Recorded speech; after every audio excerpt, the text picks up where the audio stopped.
I hope आप सब अच्छे होंगे। एक बार फिर से मेरे यूट्यूब चैनल इनफाइनाइट मैथमेटिक्स में आपका स्वागत है। तो प्रीवियस लेक्चर में हमने क्या किया था, रूट्स के नेचर के बारे में डिस्कस कर रहे थे, जिसमें हमने ये सब बताया था कि जब d इक्वल होगा, d इक्वल टू 0 होगा तब क्या कंडीशन था, d की वैल्यू 0 से ग्रेटर होगी तब उस समय रूट्स के नेचर क्या होंगे, और d लेस देन होगा तब क्या होगा। और लास्ट में मैंने ये भी बताया था कि अगर खाली ये बोल दी कि रूट्स आर रियल, केवल रियल है, तो उसके लिए ये करना पड़ेगा d greater than or equal to क्या करना पड़ेगा, हमको 0 के इक्वल करना पड़ेगा। ठीक है, तो आइए आज का क्लास स्टार्ट करते हैं फिर यहीं से कि जब रूट्स हमारे रियल होते हैं तो उस समय क्या होगा, x equal to minus B by 2a होता है। ठीक है, इस केस में जब रूट्स इक्वल होते हैं तो उस समय जो x की वैल्यू आती है वो कितनी आती है, माइनस बी बाई 2a आता है। दोनों रूट्स क्या होंगे, माइनस बी बाई 2a होंगे, यानी माइनस बी बाई 2a और comma minus B by 2a होगा ये, यानी जब d की वैल्यू 0 हो जाएगी। ठीक, इसमें तो कोई मतलब ही नहीं कोई रूट्स की बात करने का, क्योंकि क्या नॉन रियल है। इसमें जो रूट्स होंगे वो क्या होंगे, एक रूट्स आपका होगा minus B plus minus root में डी बाई 2a, और जो दूसरा होगा माइनस बी माइनस रूट में डी बाई 2a होगा। ठीक है, ये अलग अलग। तो इक्वल रूट्स के केस में क्या होगा, माइनस बी बाई 2a होगा, और अनइक्वल रूट्स में क्या केस में क्या होगा, X equal to minus B plus minus root में डी बाई 2a, जो शिष्टाचार से हम कर रहे थे, और माइनस बी माइनस रूट में डी बाई 2a।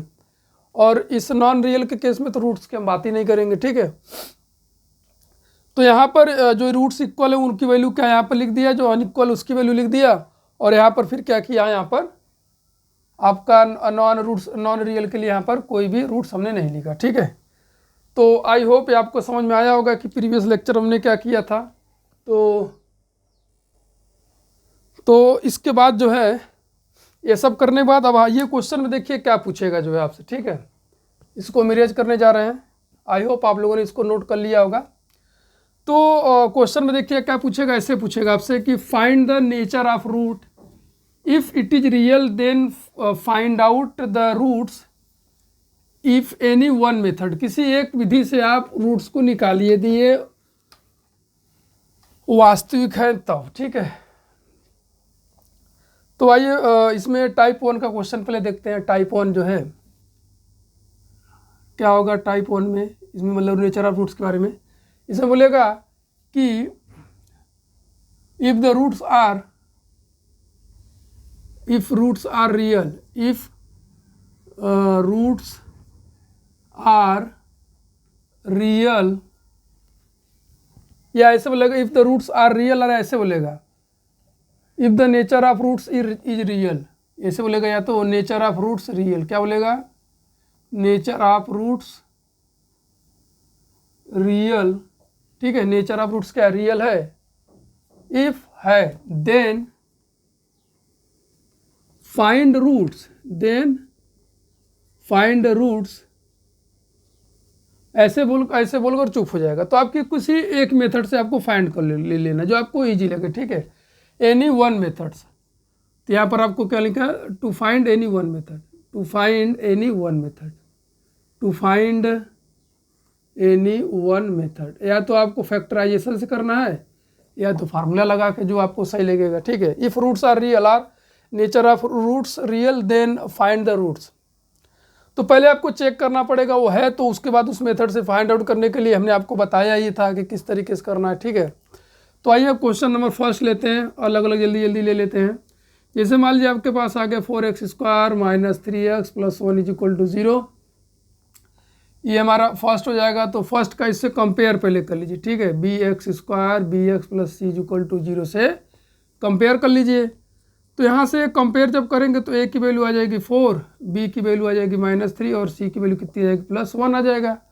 तो तुरंत आप डी निकालेंगे पहले, D is equal to B square minus 4ac, B की वैल्यू आपकी क्या है यहाँ पे 3 है, तो -3 का होल स्क्वायर हो जाएगा -4, ए की वैल्यू आपका कितना है 4, और सी की वैल्यू 1 है। तो माइनस का स्क्वायर क्या होता है प्लस, और 3 का स्क्वायर कितना हो जाएगा 9, अब ये जाएगा -4 चौके 16, और एक 16 ही आएगा, तो आएगा -7। ठीक है, तो यहाँ पर आप देखिए क्या आपका आया, तो यहाँ पर लिखेंगे ये लेस देन 0 आ गया, तो यहाँ पर लिखेंगे सिंस, चूंकि डी लेस देन 0 है, अतः roots are non real, roots are non real. ठीक है, बस यहीं पर लिखकर छोड़ देंगे। रूट्स और नॉन रियल का मतलब क्या हुआ कि नो सॉल्यूशन, नो हल, कोई भी हल नहीं होगा, नो हल।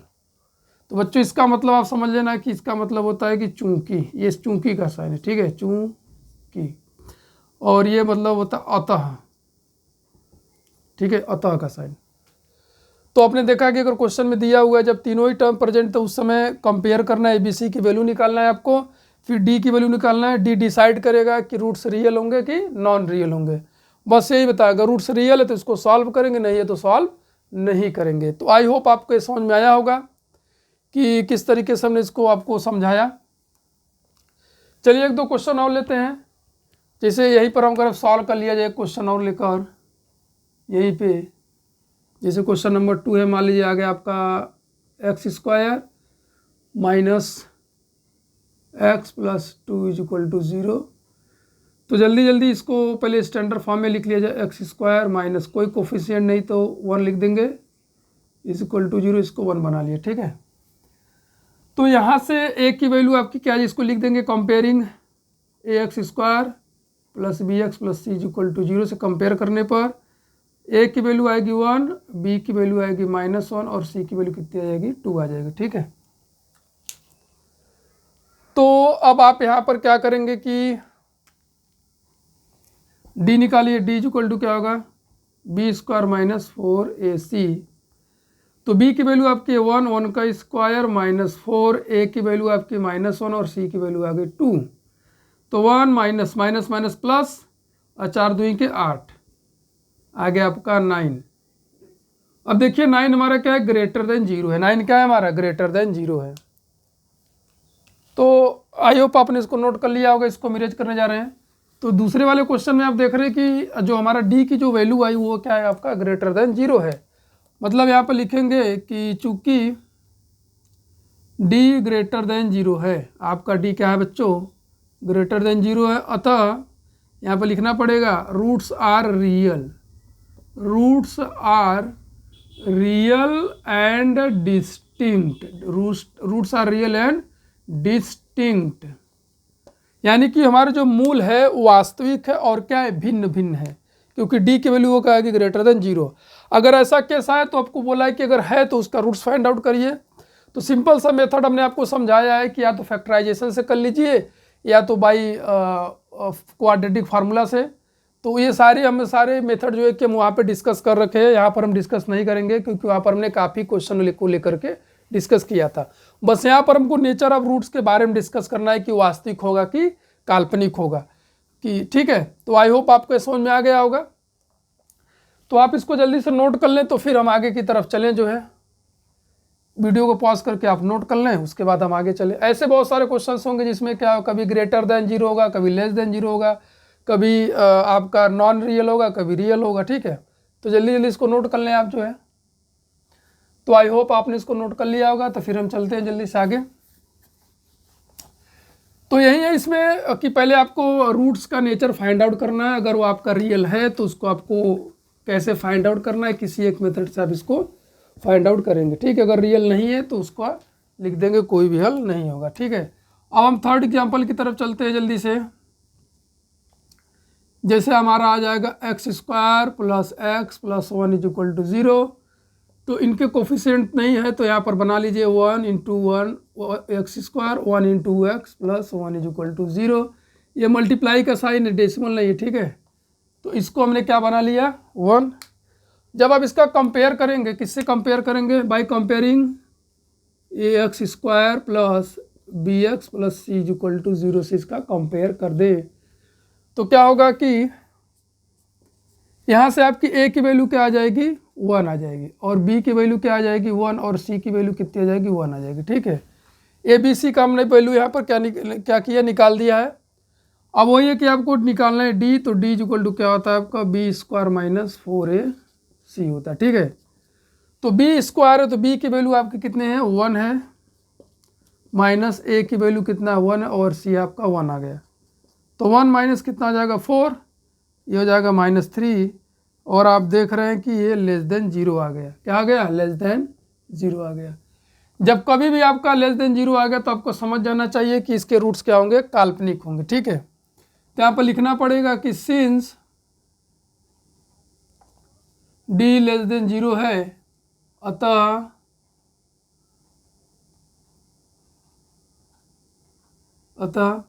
रूट्स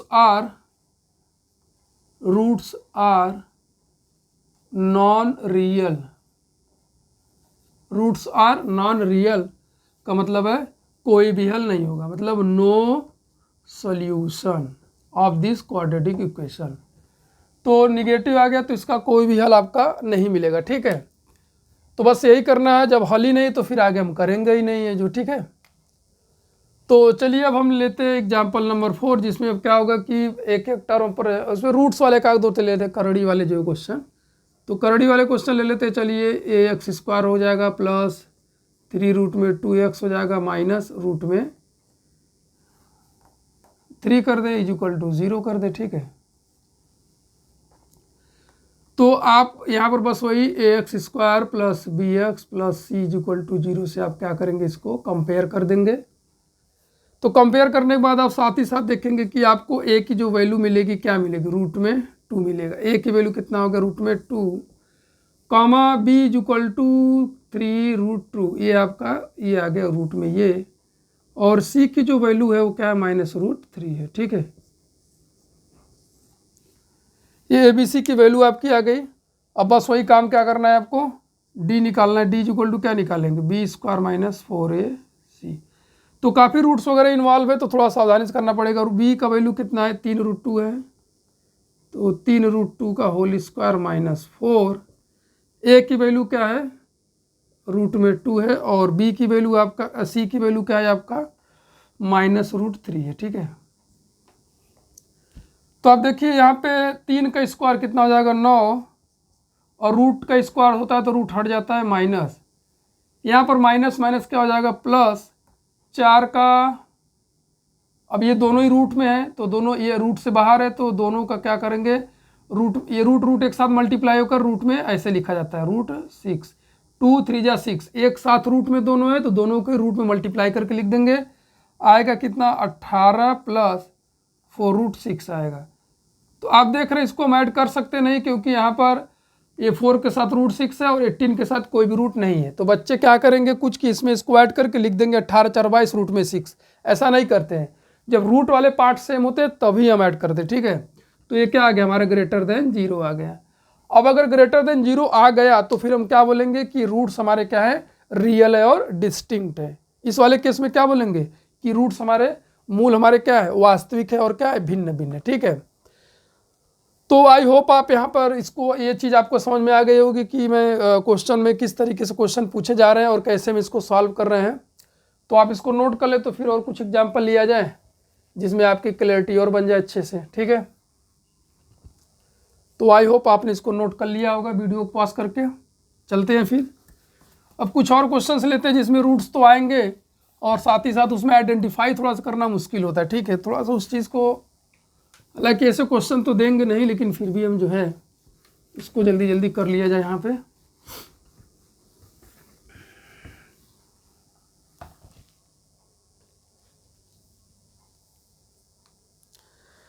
तो चलिए एक और एग्जांपल लिया जाए, फोर्थ या फिफ्थ जो भी है नंबर, कि मान लीजिए ऐसे आ गया 2x² और -x² प्लस 2√3 आ गया = 0 आ जाए ऐसे।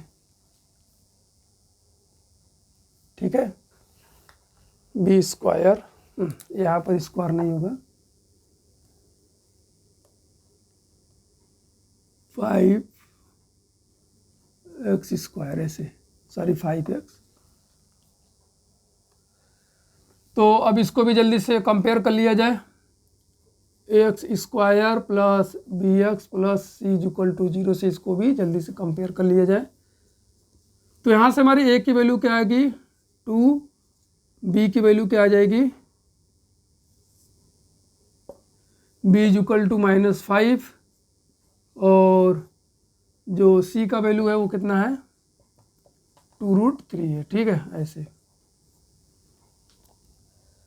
तो आप यहाँ पर जल्दी जल्दी इसको चलिए d निकालते हैं। d इज इक्वल टू क्या होगा हमारा b² - 4ac होगा। ठीक है, तो b की वैल्यू जो होगी आपके पास क्या है -5 का होल स्क्वायर -4, a की वैल्यू 2 और c की वैल्यू कितना 2√3 है। ठीक है, तो माइनस का स्क्वायर क्या हो जाएगा आपका प्लस, और 5 का स्क्वायर कितना हो जाएगा आपका 25 माइनस 4 दूनी के 8, 8 दूनी के 16, 16√3 आ गया। ठीक है, मतलब जो रूट के बाहर उनका मल्टीप्लाई कर दिया, बाकी रूट वाले को अंदर लिख दिया। ठीक, तो अब इसमें अब बच्चे क्या होंगे, इसको माइनस कर देंगे। नहीं, माइनस नहीं करना है, क्योंकि आपके पास 25 रूट के साथ नहीं है और 16 रूट के साथ है।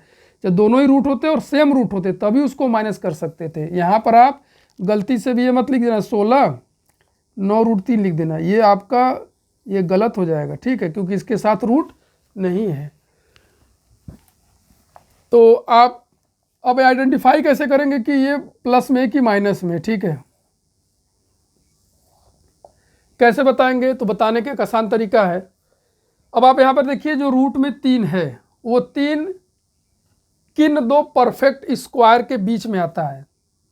अगर ऐसा क्वेश्चन आ जाए, पता लगाना कि भाई √3 की वैल्यू तो पता नहीं है, लेकिन ये हम पता लगा सकते हैं कि जो √3 है उसकी वैल्यू किन दो इंटीजर्स के बीच में लाई कर सकता है। तो √3 जो है कौन से ऐसे दो पूर्ण वर्ग संख्याएं जिनके बीच में लाई करता है। तो एक तो हो जाएगा आपका जैसे 1 ऐसे ऐसे लिख सकते हैं। जैसे मान लीजिए एक तो हो जाएगा आपका कि ये आपका 4 से ग्रेटर है और क्या है 9 से छोटा है ये, या ऐसे बोल सकते हैं कि ये 1 से ग्रेटर होगा और 3 4 से क्या होगा छोटा है। यानी कि ये दो परफेक्ट स्क्वायर नंबर है, पूर्ण वर्ग संख्या हमने बताया था कि 1 और 3 के बीच में लाई करेगा 3। ठीक है, तो 3 1 से बड़ा है और 4 से क्या है छोटा, और वो 1 भी पूर्ण वर्ग है और 4 भी हमारा पूर्ण वर्ग है। तो 3 जो है कि ये पूर्ण वर्ग इन दो पूर्ण वर्गों के बीच में। ठीक है, तो जब यहाँ पर स्क्वायर रूट लेंगे तो क्या आएगा 1 का स्क्वायर रूट, रूट में 3 का स्क्वायर रूट और क्या पाएगा रूट में 4 का स्क्वायर रूट। ठीक है, यहाँ पर आपने क्या ले लिया स्क्वायर रूट ले लिया सभी का। तो करड़ी लग जाने से 1 का कितना हो जाएगा 1 ही रहेगा, और यहाँ पर √3 हो जाएगा, और इसका वैल्यू कितना आएगा 2 आएगा। यानी इसका जो स्क्वायर रूट है वर्गमूल है वो 1 से ग्रेटर होगा, 2 से क्या होगा लेस होगा। अब यहाँ पर देखिए √3 के साथ क्या है 16 है, तो 16 से मल्टीप्लाई कर दीजिए दोनों को, तीनों को सभी को 16 मल्टीप्लाइड बाई 16, तभी हम पता लगा पाएंगे ना। 16 मल्टीप्लाइड बाई 2 तो आ जाएगा 16 16√3 और यहाँ पर आ जाएगा 32। यानी इसकी जो वैल्यू होगी 16 और 32 के बीच में लाई करेगा। ठीक है, 16 से ग्रेटर होगा और 32 से क्या होगा छोटा होगा। लेकिन यहाँ पर जो है एक बात प्रॉब्लम कर रहा है कि 16 से कितना बड़ा होगा और 32 से कितना छोटा होगा। ये भी तो पॉइंट वाली बात है ना, कि 16 से कितना बड़ा होगा 32 से कितना छोटा होगा। ठीक है, अगर कभी इस तरीके का क्वेश्चन आए तो आप समझ लीजिएगा कि थोड़ा सा इसमें कुछ माइंड लगाने वाला है, या आप या इस टाइप के क्वेश्चन ही नहीं देंगे कि क्या होगा, क्योंकि क्लास 10th के लेवल तक ये क्वेश्चन काफ़ी डिफ़िकल्ट बन जाता है आपका। तो इसको अगर आपको और अच्छे समझ आए तो √3 का आपको क्या निकालना पड़ेगा भाग विधि से। समझ ही नहीं आ रहा है कि 16 से कितना बड़ा है 32 से कितना छोटा है। ठीक है, अगर वैसे देखें तो 3 किसके पास में है 2 के ज़्यादा पास में है और 1 से काफ़ी बड़ा है, तो यानी 32 के पास में ही होगा। अगर ये देखा जाए कि 3 जो है कि 2 के काफ़ी करीब है, यानी 3 जो है यहाँ पे 4 के काफ़ी करीब है, 1 से क्या है कम है, तो 3 का जो वर्गमूल होगा वो 4 के पास होगा, यानी कि 2 के पास होगा। तो 16 दूनी 32 था समथिंग जो है कि 30 या इससे कम ही होगा। ठीक है, तो इसका मतलब ये हुआ कि हमारा क्या आ जाएगा ये निगेटिव आ जाएगा। ठीक है, डी हमारा क्या हो गया निगेटिव हो जाएगा। अगर आपको क्लियर नहीं हो रहा है तो आप क्या करेंगे कि √3 का भाग विधि से वर्गमूल निकालिए। √3 का जो वैल्यू होता है ना भाग विधि से निकालेंगे तो 1.732 आता है √3 की वैल्यू ऐसे, या तो क्वेश्चन में अगर ऐसा देंगे तो √3 की वैल्यू आपको लिखा रहेगा, यहाँ पर क्वेश्चन में दिया रहेगा कि √3 की वैल्यू क्या है 1.732 है, वो ऐसे लिखे रहेंगे कि √3 कहीं आए तो उसकी जगह पर रख के मल्टीप्लाई करके आप इसको क्या करेंगे, सिंप्लीफाई कर लेंगे। अगर नहीं दिया है तो ऐसे करेंगे। तो आई होप आपको समझ में आ गया होगा, कोई कन्फ्यूजन नहीं होनी चाहिए, ठीक है। ऐसा क्वेश्चन देंगे भी तो ये वैल्यू देंगे आपको, मैं बता दे रहा हूँ, ठीक। तो अब देख रहे कभी क्या है कि अब यहाँ पर क्या होगा, निगेटिव आ गया तो क्या बोलेंगे कि रूट्स हमारे रियल नहीं है, रूट्स हमारे क्या हो जाएंगे, नॉन रियल हो जाएंगे। यहीं पर आप लिख देंगे नॉन रियल, ठीक है। तो अब तो अभी तक तो हम जो ले रहे थे वो 3 टर्म वाले ले रहे थे जिसमें रूट था, रूट नहीं भी था। अब इसके बाद जो क्वेश्चन लेंगे उसमें क्या होगा, 2 टर्म्स प्रेजेंट होंगे, ठीक है। तो आई होप इसको ये आपको समझ में आ गया होगा, इसको आप नोट कर ले तो फिर हम आगे चले जल्दी से।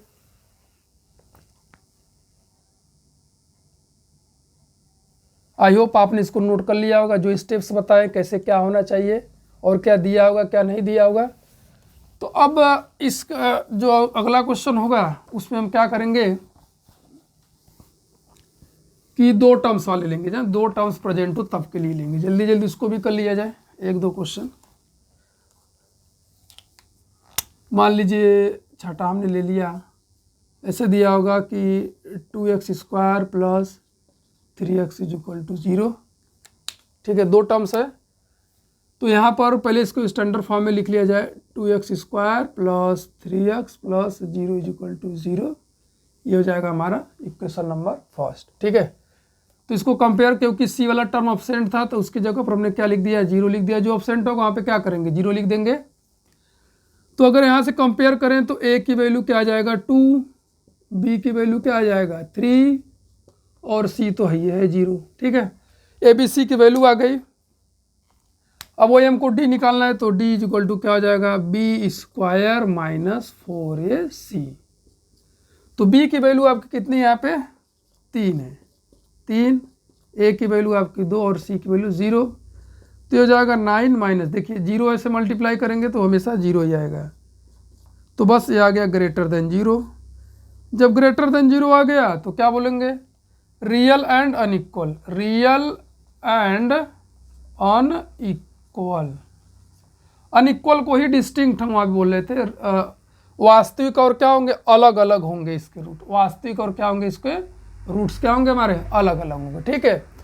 तो आई होप आपको समझ में आ गया होगा कि 2 वाले टर्म्स में बहुत आसान है, बहुत ज़्यादा डिफिकल्टी नहीं है। 1-2 और क्वेश्चन लेते हैं, जैसे 4x² + 9 = क्या आ जाएगा 0। अब इसमें x² x था तो ऐसे आया। अब x² और कांस्टेंट टर्म का लेते हैं। तो अब इसमें जो टर्म अब्सेंट है उसको बना लिया जाए, x अब्सेंट है तो 0 × x हो जाएगा, +9 = 0, ये हो जाएगा 1। और दूसरे में ax² + bx + c = 0 से इसको क्या कर देंगे बच्चों, कंपेयर कर देंगे। तो यहाँ से a की वैल्यू 4 आ जाएगी और जो टर्म अब्सेंट था उसकी वैल्यू तो मान लो कोफिशिएंट क्या आ गया 0 और c क्या इतना आ गया 9 आ गया, ठीक है। तो हमारे पास ABC यहाँ पर आ रखा है, तो बस सिंपल सी क्या करेंगे, वहीं d = क्या लिखना पड़ेगा, b² - 4ac। b की वैल्यू क्या है आपका 0² - 4, a की वैल्यू 4 और c की वैल्यू 9। तो यहाँ पर देखेंगे 0 - 9 चौके 4 चौके 16 9 144। तो d आपने देखा माइनस में आ गया, क्या आ गया माइनस में।